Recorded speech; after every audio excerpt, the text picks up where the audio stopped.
ഏതൊക്കെ ഭക്ഷണങ്ങളാണ് ഈ സോറിയാസിസ് വന്ന ആൾക്കാർക്ക് അവർ കഴിക്കാതിരിക്കേണ്ടത്? ഒഴിവാക്കേണ്ട ഭക്ഷണങ്ങൾ നമ്മൾ അധികം പുളിപ്പുള്ള ഭക്ഷണങ്ങൾ ഒഴിവാക്കുക, കാരം കൂടുതലുള്ളത്, ഉപ്പ് കൂടുതലുള്ള ഭക്ഷണങ്ങൾ ഒഴിവാക്കുക. അതായത് അച്ചാറ് പോലുള്ള പിന്നെ സ്പൈസി ആയിട്ടുള്ള ഭക്ഷണങ്ങളും കുറച്ച് ഒഴിവാക്കുന്നത് നല്ലതായിരിക്കും.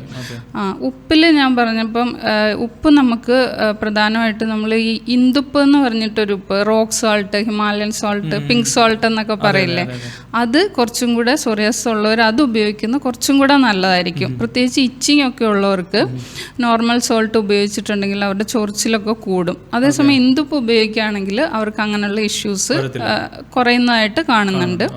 പിന്നെ ഫിഷ് അവോയ്ഡ് ചെയ്യുന്നത് നല്ലതായിരിക്കും. അതുപോലെ വാളംപുളി, ഇതെല്ലാം ഇത് അഗ്രവേറ്റ് ചെയ്യാനുള്ള, ഞാൻ പുളി നേരത്തെ പറഞ്ഞല്ലോ, അപ്പോൾ ഈ പുളി സ്പെസിഫിക് ആയിട്ട് ഒഴിവാക്കുന്നത് നല്ലതായിരിക്കും.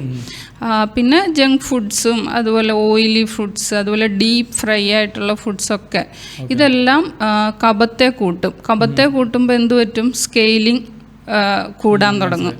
അതെല്ലാം ഒഴിവാക്കുന്നത് കുറച്ച് നല്ലതായിരിക്കും.